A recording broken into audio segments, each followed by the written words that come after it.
Welcome to The Work Within, where we have conversations about mental health and faith to help you live with greater connection and wholeness in your everyday life.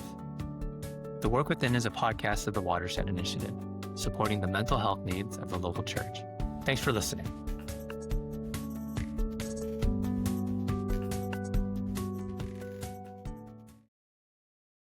Hey, welcome to The Work Within. I'm your host, John Lin, and today I'm joined by my co-hosts Lee Tran and Laura Harrison. Both of them are licensed professional counselors, supervisors, and just great people. So I'm super glad to have you guys back on the show today. How are you guys doing? Thanks, John. Good. Yeah, good to be here. Thanks for having us again. Yeah, great. To kick off our conversation today, I wanted to get your hot take on two current topics. So the first is, I think, pretty simple. K-pop Demon Hunters. What do you think? I'm a fan. I like K-pop Demon Hunters. Lee? I've heard of it. I have no idea what it is. I'm surprised. I'm so surprised with two girls that he hasn't been. Yeah, Okay. no, my girls do not they're not. I think they've seen parts of You it. They think have they're too no old? interest at all. Yeah, it's interesting. That is a kind of a. I've had conversations with people about this because I work with teenagers a lot. I have some friends who have younger kids who are very much into it, and like the first thing you think is from a Christian lens is, oh, it's Demon Hunters.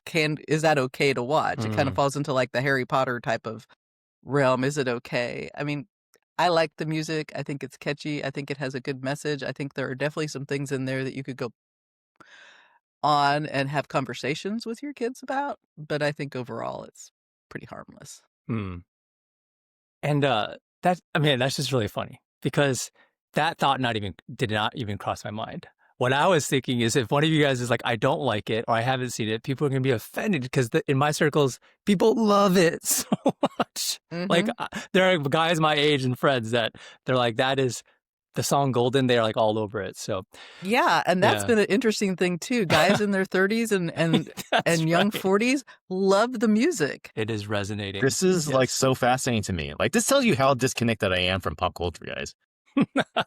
It's okay. All right. Well, let's go to the second topic because we're not here to talk about K-pop Demon Hunter. Although I'm gonna send a playlist to yes, Lee please so he do. can listen Please to do. Send it to me, Laura. I'm doing it. All right. So the second current topic, President Trump's second term. Before you say anything, and before we go any further, let's just pause there. Let's do something that you as clinicians often ask clients to do, is to take a deep breath and to pause. And for those of you tuning in, I just want to invite a series of questions to self-reflect on. When I asked that question, what went on for you in that moment? Did your eyes get wide? Did your ears perk up? Maybe you felt your heart rate actually get faster. Maybe you were thinking to yourself, what the heck? Why is John asking that question? Rest assured, this is not a show about politics. We're not going to be answering that question. What I did want to do is highlight the fact that conversations about politics are extremely triggering. We all know this. In fact, we have seen, firsthand personal experience, that there's so much risk involved. And my bet is that we know or personally have experienced cut off in relationships because of political conversations that have just gone south or sharp political disagreements.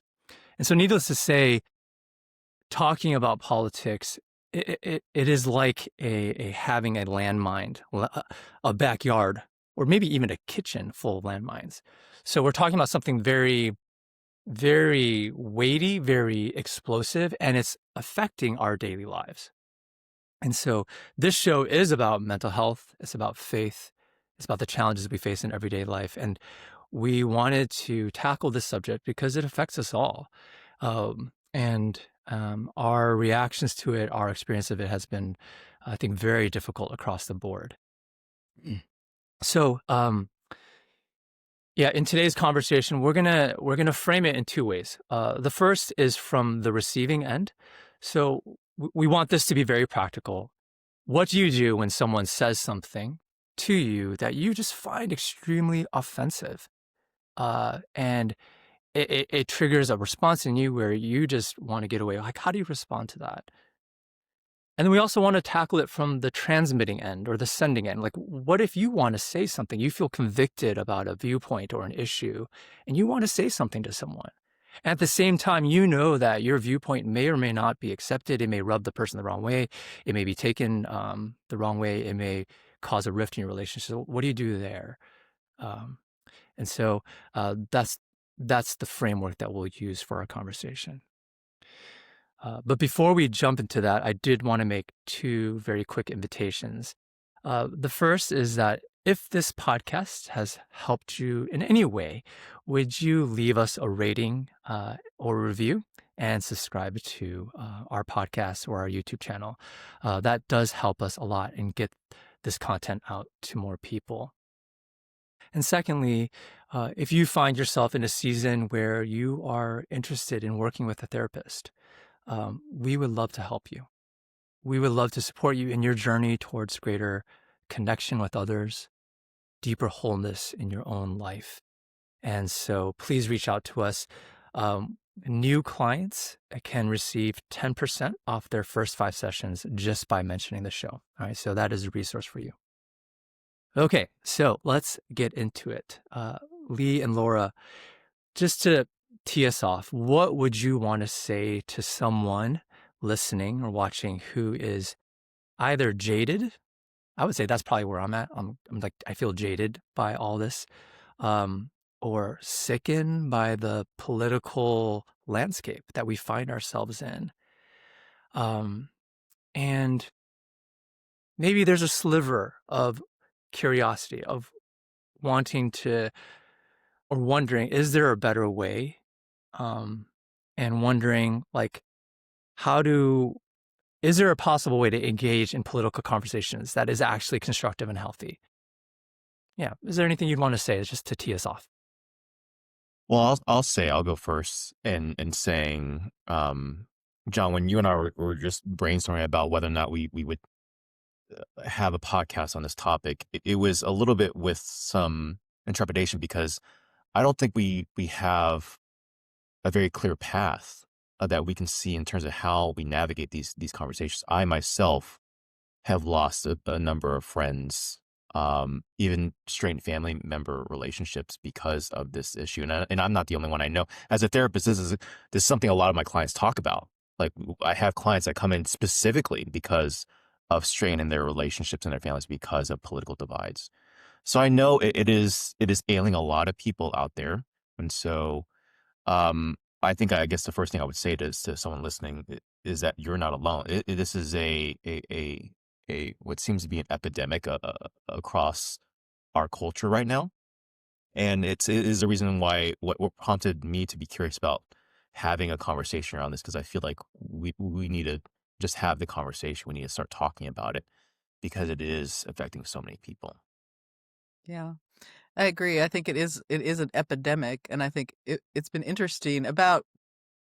I mean, I would just try to think how long ago I stopped watching news on television, and it's been. I think it may be almost 10 years. It's been a long time, um, because I found that it was causing more division in me and interrupting my peace more than it was making me able to like really understand issues. So I only read news at this point. And I try to read from several different viewpoints and different things, but I think that a lot of people are so very overexposed. They see it on TV. Sometimes people watch news 24 hours, listening to their car. They are on Twitter, and it creates a traumatic response in your body. Your nervous system is exhausted from trying to solve all these problems and listening to people argue all the time. And so then you become very hypervigilant. And the moment you hear a political narrative or a controversial topic come up, you're ready to fight because you've been conditioned to do that. And so I would really challenge people to notice what their media consumption and their news consumption is doing to their bodies. Because just because you're not engaged in a certain way doesn't mean you're not convicted on topics. What it means is that you're managing the flow of information so that you can really intellectually decide better than emotionally decide how you're going to engage. Hmm. That topic of overconsumption is very interesting. I've noticed for myself, like I pulled off of social media a few years ago. And with that change, I just was not exposed to as much clickbait, people's hot takes on whatever politician was doing, whatever, or issues. And so that has dramatically decreased my level of engagement. Now, there's some downsides to that too, because I don't want to be someone that's just putting my head in the sand. Yeah. And yet, there's a very real balance that has to be struck between the fact that we are not designed to know every single problem in the world. We are not designed to be thinking about every single political issue that exists in every single state or every nation, right? And so, and at the same time, what is our responsibility as kingdom citizens to be engaged and care and love our neighbors, love the world that God loves. So that is definitely a tension point. I'm glad you brought that Yeah. up. I think that's a really good point too, is like, you're right. We're not designed for that broad of a concern on a global basis. Our bodies and our minds can't handle it. And so then your choice is, I disengage, withdraw completely, or I fall so deep into it that it consumes my Yeah, entire life, right? that's right. And neither one of those are good for you. Yeah, that's right.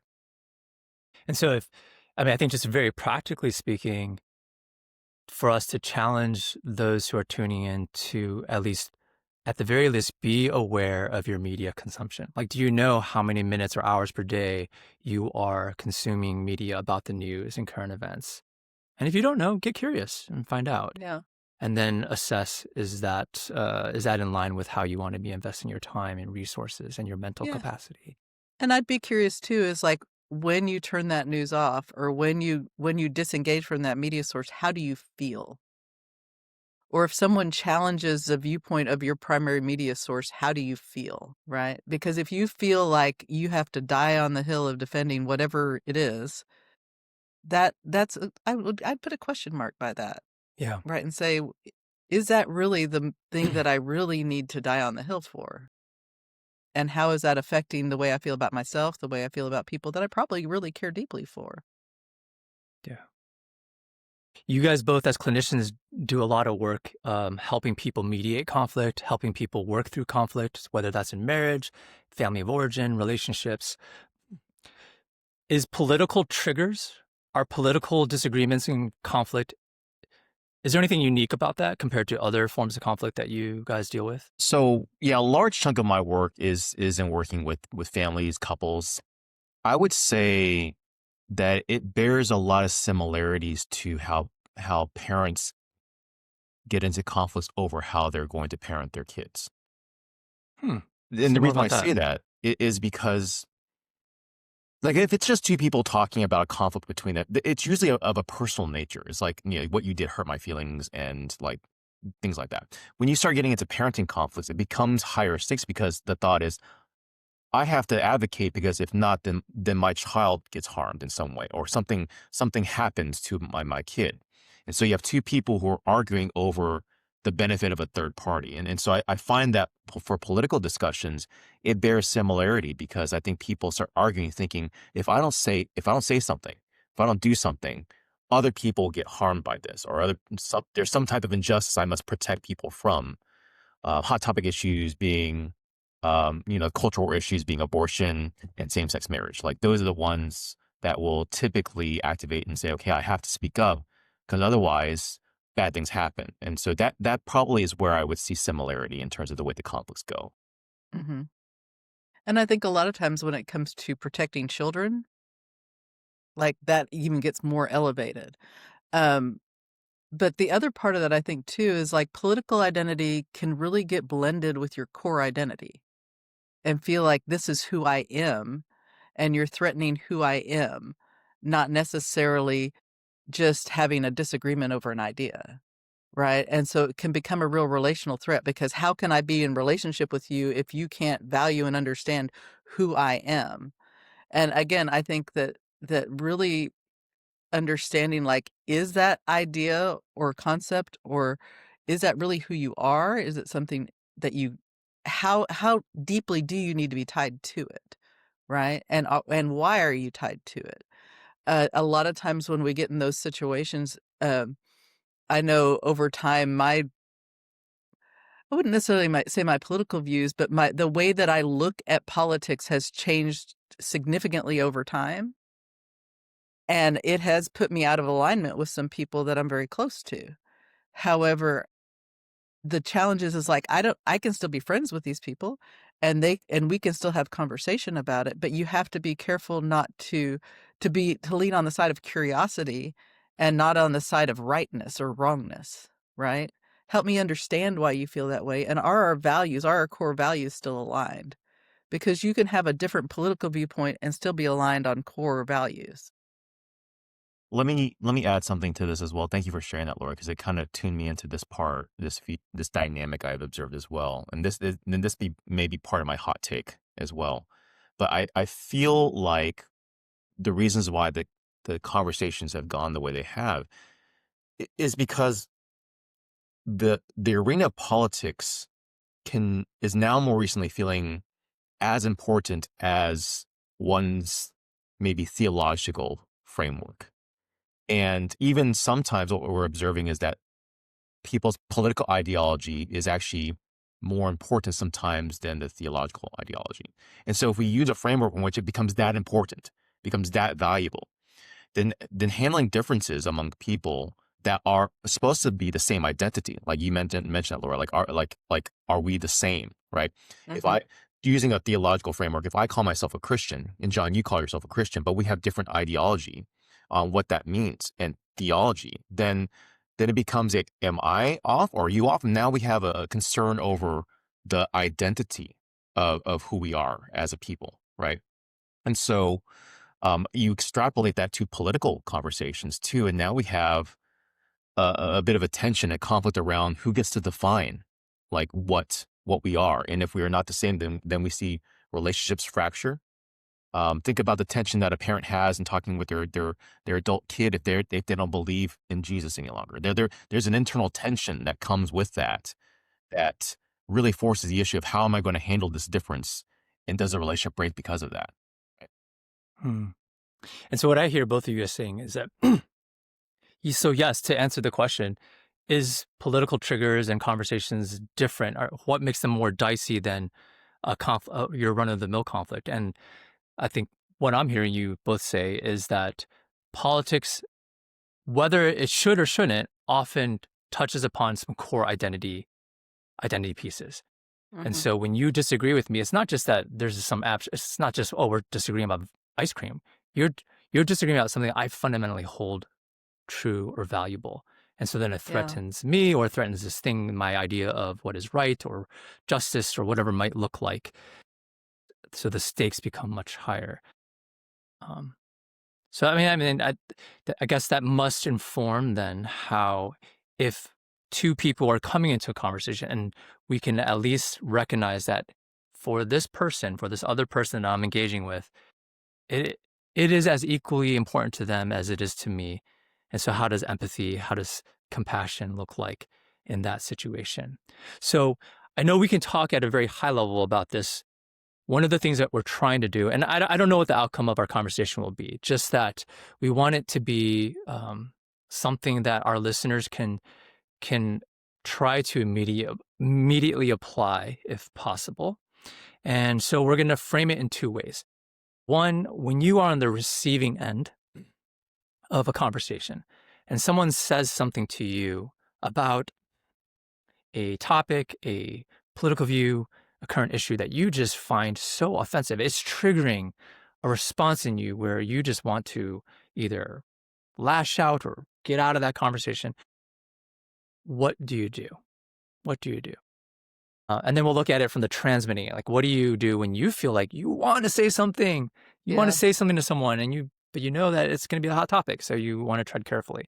So let's start with the receiving end. And I'm guessing there might be some overlap in terms of the internal dynamics that we have to be aware of. But let's see what comes out of that conversation. So Yeah. And I think the first thing that you have to notice is that activation. When you first hear that and you feel that flood of either adrenaline or injustice or whatever it is your body feels, notice that. And then the challenge is that hopefully you can pause before your body or your mouth reacts, right? Right? But if you happen to say something that you're like, oh, damn, why did I say that? Notice that that's not a character flaw. That's just biology. Your body is designed to protect you. And when it feels threatened like that, its instinct is to fight back hard or to some people withdraw. I tend to fight back, but getting better. Um, I but would be more likely to withdraw. That would be my yes, more my but response. Yeah. noticing the activation and what happens with you. Um, but the reason a lot of people are shy to even engage in this is because people are not regulating before they have the conversation.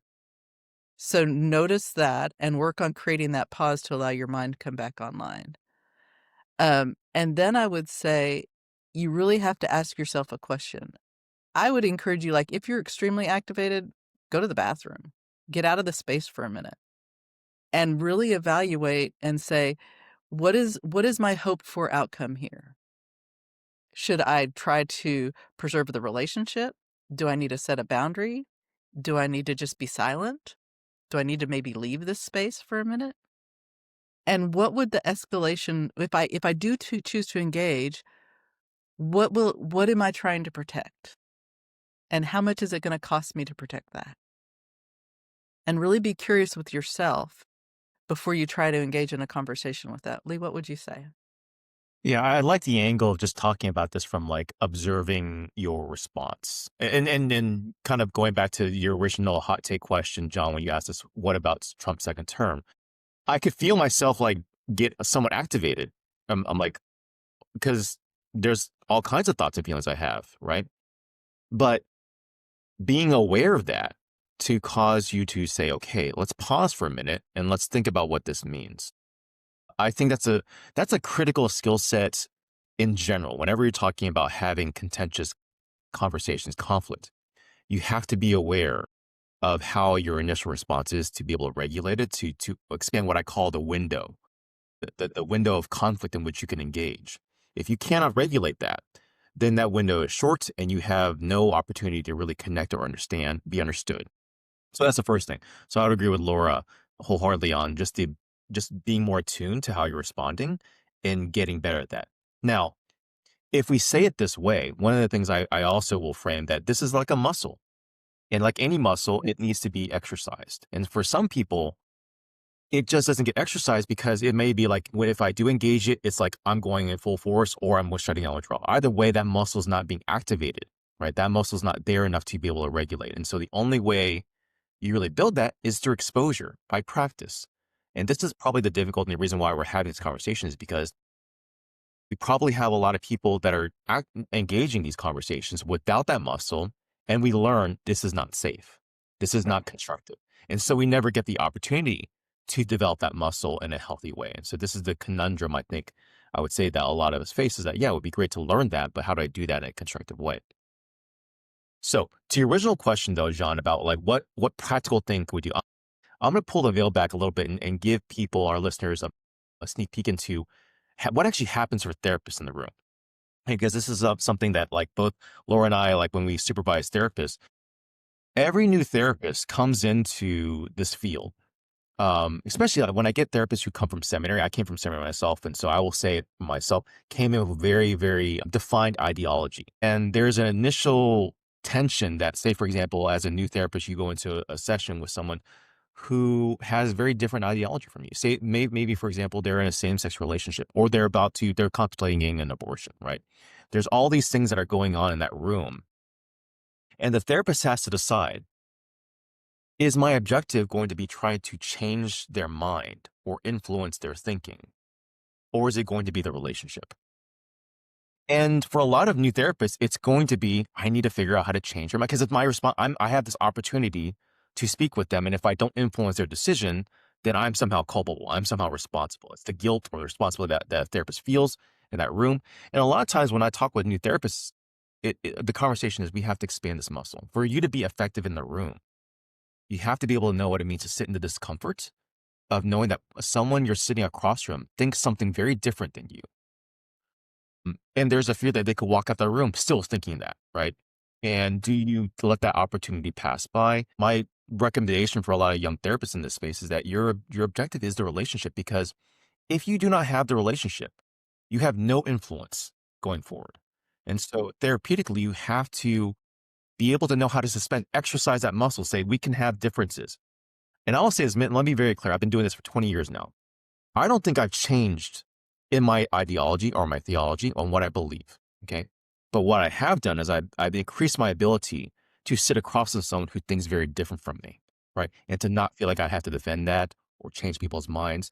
I'm willing to allow myself to invest in that relationship in order to be able to have that relationship to garner influence in the long run. Right. And so this is a general skill set, I think, that I know therapists have to learn, that if I could impart upon our average listener, like that's something that you guys could do as well.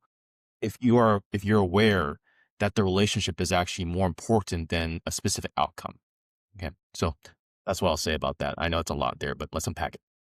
Yeah. And I think that's a challenging, like when you're dealing with a new therapist who's coming in, especially those who may either be in a stage of life or a stage in their religious life where they feel a little bit more strongly or more black and white about things, to really expand the gray and work with them to expand the gray. Because what happens a lot of times is, like you said, like as a therapist, our job is never ever to convince or change someone's mind about how they feel about something.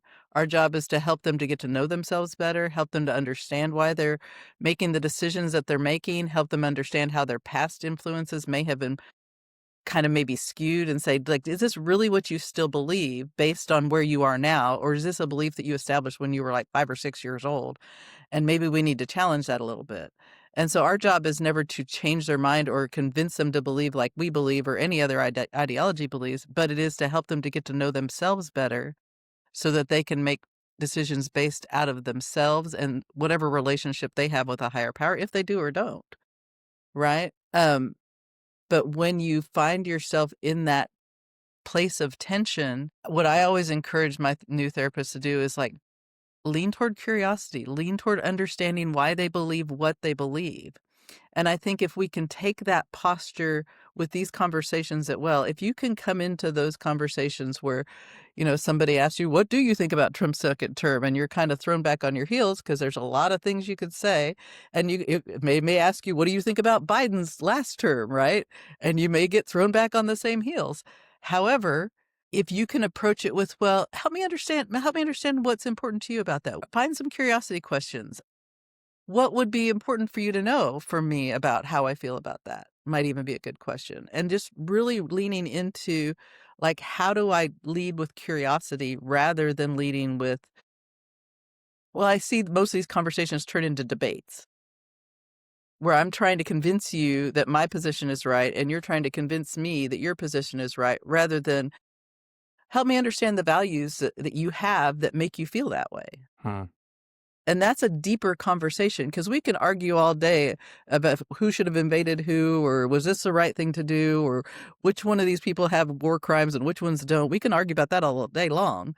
But we could also talk more about, help me understand, what values do you have that make you feel that way? Yeah. Mm-hmm. Yeah. And I think that's a more valuable and more relational conversation. Yeah. Yeah. Let me follow up real quick on a comment you made, Lee, because I'm thinking this, and I'm guessing people listening would also wonder this too. So when you say relationship over outcome, can you flesh that out a little more? Because it can sound like you're saying that, well, the convictions I have, I just need to put those aside for the sake of the relationship. And as we were saying earlier, the reason these get so fraught is that the conviction that I have about something, I feel really strongly about it, and not defending it or articulating it feels like I am giving up a piece of myself too. And so is that what you're saying? Yeah, For so the sake of the relationship, we need to do that? Or that's the reason why I explained, like, after doing this for 20 years, I haven't changed my convictions. I haven't changed my belief system. I think the fear is that somewhere in there, if I don't advocate, then I am ceding my beliefs in some way. But really, relationships are about the ability to have different thoughts and different opinions and still have a relationship. Um, and if that's too uncomfortable, if I can't have a relationship in which a person like thinks different from me, then I'm just my relationships are defined by homogeny then, right? And that's how we have groupthink. That's how we have silos, right? And so I think that that's part of, yeah, like the difficulty for a lot of people is that, thinking that they're going to give up parts of themselves if I don't advocate, or that they think if I don't advocate, then that I'm allowing a different ideology to expand without me checking it, and somehow I'm responsible for checking the culture in which we are in. And so those are the things I typically find for a lot of like people. But when we're talking about new therapists, that's the thing, that the tension that comes up is like, I have this responsibility of some sort. right. When in actuality, that's not the case. Let me add this as well, because I think this kind of coincides also in what Laura was saying too, because I think when I also talk about relationship over outcome, generally to be curious is to demonstrate compassion, to say, I care about you enough to try to understand you more, even more so than I feel like I need to be understood. And Hmm. so an act of love I find in relationships is I'm willing to understand you before you're willing to understand me. And if I continue to hold that posture, that's a gift of compassion and generosity. And also, I would say in terms of conflict in a relationship, I find that people do not care what you have to say until they know you care. And so when I think about relationships over outcome, I'm thinking I'm depositing as much as I can into demonstrating care for the person I'm talking to, showing compassion. At that point, I will garner the equity I feel like I need over time to say, hey, we can have a much more robust conversation now, right? Yeah. Hmm. Yeah. So it's almost like, first of all, from the perspective of persuasion or communication, if we start off with that vantage point of, yeah, I do have something that I really believe, and I think it's important to communicate that. Well, don't you want it to be effective? Well, of course. Do I want to just be wasting words? No, of course not. And so I think what I hear you saying is none of that transformation can happen apart from relationship. And relationship requires a posture of listening, a posture of curiosity. And so, yeah, that alone ought to give us reframe how we engage in these conversations. Can I just add a little bit of the pastor in me wants to say this right now. Yeah, So that is the essence of the gospel message, right? Like that Jesus would come in a way to connect with us, to demonstrate care and compassion in ways that we can understand and be understood. And then from there, draw us into change, right? And so that is typically the mechanism we find at the base of Christian theology, that change and transformation happens through relationship. It happens through compassion in that safety in that relationship, right? If it is cold or detached or about behavior, then I find that it's just going to be much more difficult to see real transformation happen. Yeah. Because you have to defend yourself. If you're attacking my behavior, my automatic response is to defend my behavior. Right? If you're saying, why are you doing that? I'm going to say, well, I'm doing it because da da da da da da. I have all these great reasons why I need to be doing this. And we're not establishing relationship, then we're just debating or arguing. yeah. Right? And you walk away from those conversations not feeling heard. And I would rather at this point put my need to be heard down and try to lean into understanding. It's hard. It's hard because Yeah, sometimes you it's walk muscle. away from that conversation going, that really hurt because I know that they have no concept of how I feel about this. I have a much better understanding of them, but they didn't even want to hear Yeah, about my side of it. But I think the more that you do demonstrate that for people and show them that you can be a soft place to fall for ideas and you're not always going to go in hard and push them back down, that it creates a little bit of safety in the relationship. Hmm. It doesn't mean that I Yeah. can still say in that, you know what, I'm not necessarily on the same page with you there. And there's a lot of things here that I don't necessarily agree, but I want to understand you better and understand why you believe that. This makes me think about the fact that so for the average listener, there needs to be maybe I think there probably needs to be a reckoning or a real reflection point on, at my core, what is the value I hold deepest or priority when it comes to politics, when it comes to how I treat people, how I exist in this world. And so, because I think what you mentioned for therapists, there is a governing principle, right? As a therapist, Right. you are called professionally to suspend your own personal belief about something in order to Mhm. meet the client where they're at. Mm-hmm. Obviously, non-therapists don't have that governing principle. But the governing principle would be that it is more important for me, to be in relation with people that I disagree with as a way to show the gospel, as a way to love people, than only surrounding myself with people that believe the same as me. And I don't know if everyone shares that same conviction, right? And so maybe for you, whether it's immigration or whether it's abortion or sexuality or whatever the topic is, maybe that does trump your, no pun intended, maybe that does usurp your core value of what it looks like to be a neighbor to one another or a fellow human being. But that does seem to be a crucial thing that we each need to decide. Is that important to me? Because maybe it's not. Maybe it's not that important. And we're okay with the dissolution of those But I relationships. think defining the paradigm is important, right? Because otherwise it won't happen with intentionality. Yes. So it's almost like going back to the framework of, all right, so what do you do when you're on the receiving end? It starts with, do you have a conviction to prioritize relationship over trying to persuade people towards a certain viewpoint? If so, what does that look like? That means we must learn to regulate ourselves before we engage in these conversations, knowing the fact that so it would be naive to think that I can just enter this and it's it's like you took the bait, right? And then I think what we're trying to underscore is because this touches upon core identity things, it is crucial or critical to be regulated. And we've talked about that many times on the show. It is crucial to be able to regulate before you engage. Otherwise, that conversation is going to go nowhere fast. And so what does that look like? Pausing, going to the restroom, excusing yourself from that conversation. Is that awkward? I mean, if someone brings someone up and you're like... No. It's like, just say, I need a minute. Hey, I'll be right back. I'm just going to get some fresh air. I just need a minute.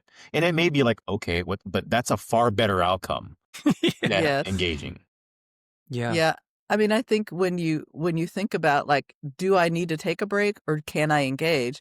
I mean, what is the urgency that you feel in your body to engage? Urgency is always a red light to back away, right? Because it's probably not that urgent.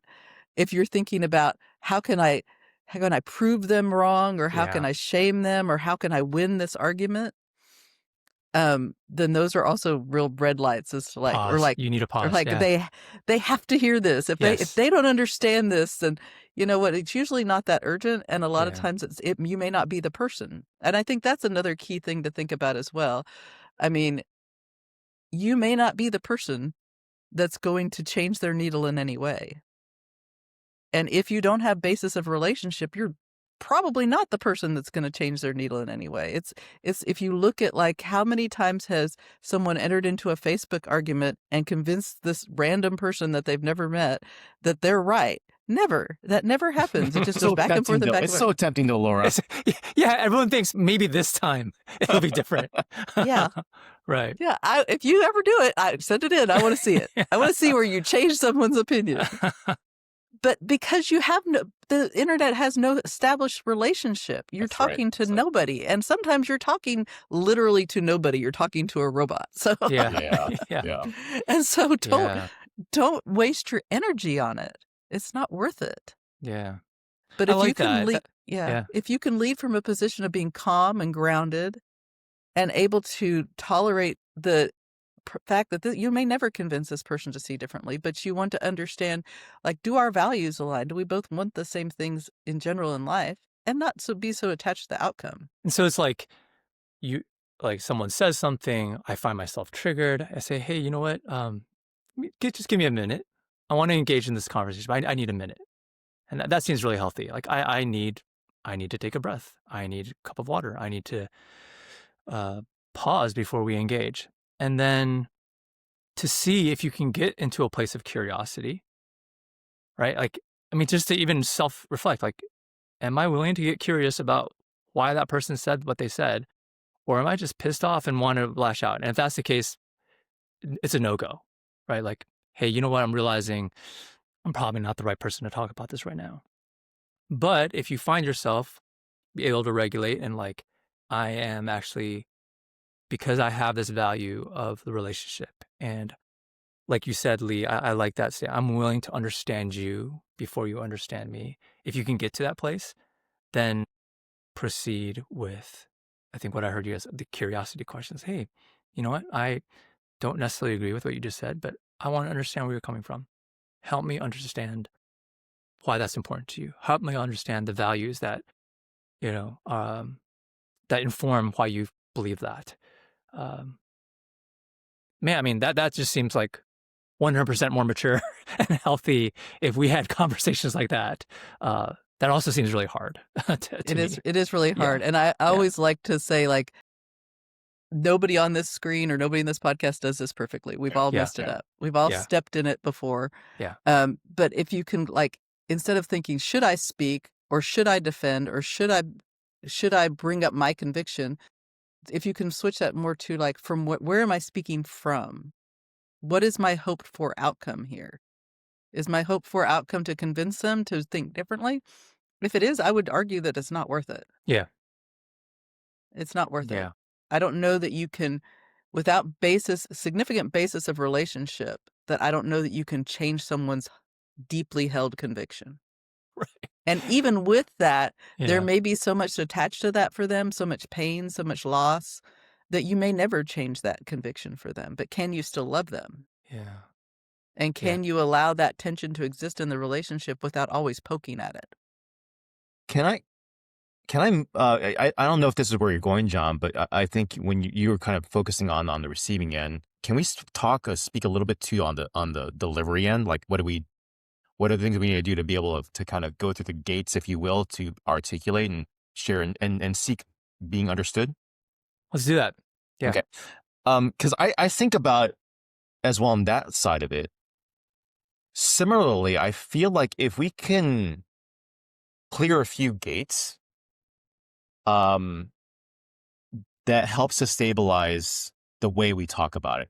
Okay, so let's assume, for the sake of argument, that the person you're talking with, you've deposited enough understanding coins. You've given them lots of opportunities to be understood. You've heard them, and now it's an opportunity for you to speak. I think first gate for me, this is just what I do in my head. Okay, I have to check myself to figure out, is there a reason why I might feel like the need to seek justice here? Like I gotta protect or fight for something. If I start to feel like I'm like the standard bearer for culture and like I gotta protect culture somehow, then I'm already on the wrong foot. Okay, and so I've got to reposition myself in a bit and say, okay, I need to take myself less seriously, and not see myself as kind of like the protector of that cultural gate, if you will. If I can do that, then I have to. Let me interject though. But what if we think we are though? Yeah, I think that's the adjustment. Mm-hmm. That's why I go back into the question of, is it going to be outcome over relationship, or vice versa? Because if it's going to be relationship over outcome, then like that's not my job, right? I no longer have the responsibility to safeguard. The outcomes are no longer in my hands, right? I don't see myself as the gatekeeper for that. Okay. Now, if it's outcome over relationship, then yes, that's my job. I got to do that. I got to fight for that, right? And that will affect the way I show up. Okay. So in my mind, if I can reposture it and be able to pass that gate, then I move into the second gate, which in my mind is just on a personal level. So not on a macro cultural level, but on a personal level. Am I okay feeling like in this conversation, I could be wrong, or I may not have because I think a lot of people feel uncomfortable about the idea that they may not have the full perspective on something, or could be seeing things not not necessarily wrong, but not fully either, right? And so I have to be comfortable with blind spots. If I'm not comfortable with blind spots, I have to have a certain level of humility. Say I could, in order for me to be able to influence others, I have to be influenced as well. I have to be willing to say I may not have full perspective here. So I have to pass that second gate of my own posture. Okay, the way I see myself. Um, I think the last gate to pass is I think I need to have a pretty clear understanding of myself. Meaning the term I gave before, it's important that you offer someone else understanding before you feel you need to be understood. If I can understand myself pretty well, I know what my thinking is, I know what my belief system is, I know why things are important to me the way they are. If I can define those pretty clearly, then I feel like I don't need other people to understand me as much any longer. Like I find that for what happens for a lot of people, and this happens all the time in couples counseling. Um, if a person doesn't understand themselves well, like the reasons why things bother them the way they do, why they activate, they're trying to process in real time. They're trying to talk it out and hope that in the conversation, not only can the other person understand it, but they can understand themselves as well. So it's just an ongoing verbal processing, which is fine if it's a safe environment. But if you're dealing with live ammunition in a conflict, that could be very harmful. And so the last gate for me is I feel like I need to spend a lot of time figuring out, well, why is this policy issue important to me, right? What are the implications for that? I'd have to really, beyond just simply the policy, what it means to me, right? And so if I can do that, then even if I walk away from that conversation and that person doesn't understand me, that's okay because I've already gone through the work of understanding myself. So those are three, and we lay it out there. That's a lot of lifting, right? Yeah. A lot of work that goes into that, but that tells you how important it is and how much effort has to go into to have these conversations well, right? I really like that, Lee, because we're saying when you're on the receiving end, you don't know when that'll happen, right? That can come out of nowhere. Someone just drops something on you, you're like, whoa. But in this case, when you're trying to bring something up, you are in control of yourself. You're in control of when you bring it up, when you post, when you say something. And I'm sitting with, that feels like very significant work that I am doing on myself first in private before I ever say a word or type anything. And so that work of awareness and what's driving this, what is motivating it, what am I trying to protect? What do I feel the need to prove? And that's really cool. Like, that's so true. Like when we get clarity, if we're not using people to clarify our own views, but we're actually doing that work ourselves, which it takes work, right? To clarify our own views, then it's like, oh, I don't actually need you to validate anything anymore. And it takes some of that. And it makes me think of James 1:19, right? It says, "My dear brothers and sisters, take note of this. Everyone should be quick to listen, slow to speak, and slow to become angry." So very practical. I think that dovetails very nicely with what you're just saying. If you feel that urgency, like, I got to say something right now. Whoa, whoa, whoa. Like that's the red flag. That's the yellow, like just pause. So yeah. I guess you pause again, take inventory before you decide whether to say anything, if at all. What would you want to say to leaders about this topic? There's just so many churches that are really wrestling with the breaking tension of the political divide. And so I lament it with leaders right now. I feel the burden and like getting hit from the left and the right, literally. Like there's a very narrow gap. And I think it speaks to the observation I've felt and lamented for a long time, which it feels like politics is sometimes elevated to the same level or even more so than one's theology, right? Even though the congregants wouldn't say that, the leaders feel that. The leaders feel like I can't even press into this conversation or to challenge because the political position is so embedded, right?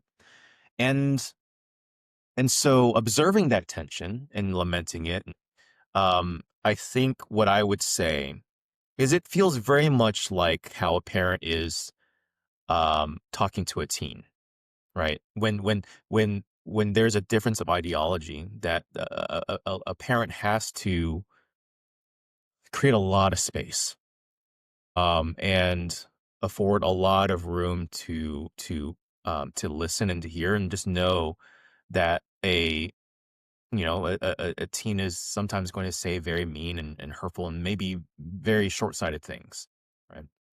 But again, from the parent's perspective, the relationship is more important, right? Understanding that there's going to be differences, and it's a tall order. That takes a lot of resilience. It takes a lot of patience for parents and pastors of congregants alike to be able to say, I can hold that kind of space, right? And to be able to acknowledge that these divides are growing more and more tense, but that compassion that you afford is what allows you to be able to stay in those conversations for longer and try to mend those divides. Now, I'm not saying it's easy by any means. I think every pastor right now is having a really hard time with it, and no one's doing it great. Okay.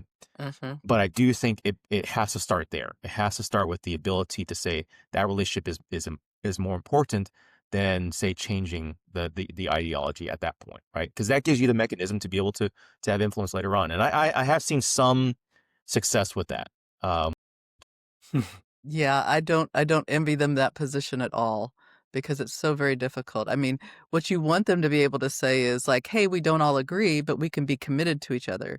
But I think that sometimes you can't do that. I think sometimes people are so polarized on these Yeah. things that they can't do that. But what I would want to encourage people to think about, and even leaders to think about, that if, like what Lee said earlier, if we isolate ourselves in groups where everyone agrees and thinks exactly the same we do, and everyone's just affirming our same position, there's no opportunity for growth there, and there's no, and really I feel it's very dangerous because then there's no challenging, and there's no opportunity to like see any of the gray involved in those situations, and allowing yourself to be in relationship with people that have vastly different views than you, and realizing but we have a lot of the same values, can be really enlightening, and really may broaden your perspective on some things that you didn't think before. And again, you don't have to give up your core values and core beliefs. It's perfectly okay to say to someone, I don't agree with you, but I want to understand why you believe the way you do. And I think if you can get to that point where you can feel comfortable that this is what I believe and why I believe it, but yeah, I want to understand why they believe the way they do, because then it helps me to understand people better. It may refine or sharpen my point of view as well. Mhm. One of the things that comes to mind for me too is that oftentimes I think when we're thinking about pastors and influence, a lot of us just jump straight to the pulpit and what is said on a Sunday, which for obvious reasons is what we tend to think about. And it does make me wonder if there are ways to engage and move the congregation forward that doesn't start with the pulpit. And maybe it starts with conversations among trusted leaders, or even to say something as, hey, we recognize this is happening. And we have people in our community that left and right, or everywhere in between. And we as a leadership are seeking to find ways to address and engage. But we're trying to do some hard work first before we just start off with a blanket statement or a hot take that's going to offend half the group of people. And that is hard work as well. And I don't know that many churches would feel like they're making progress in that realm. And yet I would say that um, yeah, if we can manage our anxiety, there needs to be that creativity, creative, maybe inspired by the Spirit to engage, because this is affecting everyone. It is, rending churches and groups and communities and families apart. And so as part of our ongoing formation as people, as part of our ongoing discipleship as followers of Jesus, we must learn to do this better. Unfortunately, there's no there's no just one curriculum, there's no silver bullet to do that. It takes a lot of hard work. But it is possible. It is possible. Yeah. If I can maybe, I don't know, I may be jumping the gun here, John. But I think that this kind of connects precisely with what we hope a conversation in future podcasts could look like. Because, you know, as you're talking about it, John, more than just from the pulpit, like these conversations, I think what we need is more than just theory or concept, is modeling and practice. Yes. There's just simply no substitute for, you know, like at the gym, like you can talk about a theory on how to, you know, work out, but until you get in there and lift some weights, that muscle's not going to get built, right? And so, like, really at a tactical level, like the conversations that we've had among our own team, like our group of therapists is like, hey, like, can we get a group of us together that has different ideology, maybe different political leanings, and can we have a conversation? Can we talk? Can we have the conversation in part just to be able to, you know, deepen our relationships, but to model to others, to our younger therapists, for example, like, hey, this is the way it will. So they have the opportunity to see leaders do it, right?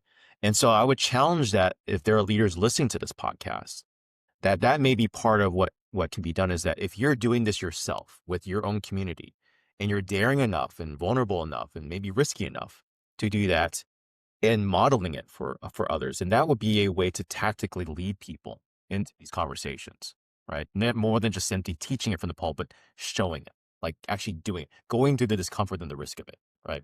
Yes. Yes. Well, I think we're out of time here, so we're going to begin to wrap up and land this plane as much as we can. We would love to hear from you. You know, what are your thoughts? What are your questions about this? My guess is there might have been even things we said that offended you or triggered you or you're wondering about, and we want to hear from you. Don't cut off, engage, so that we can grow as a community, because that is our ultimate goal. Lee mentioned the fact that we are planning to do a workshop on this topic where we can do some of that practicing and modeling. And we're targeting a Saturday, March 7th. We haven't completely confirmed that, but go ahead and save the date in your calendar. So yeah, thanks a lot for tuning in today. May God go with you. May God bless you and strengthen you as you do the work. Thanks for tuning in. Thanks for tuning in to The Work Within. We hope this show blessed you in some way. Please subscribe and leave us a review. Your support means a lot to us. Finally, if you're looking for a therapist, we'd love to help. Visit us at www.watershedinitiative.com to get started. For a limited time, new clients can receive 10% off their first 5 sessions of therapy by mentioning The Work Within. Join us again next time.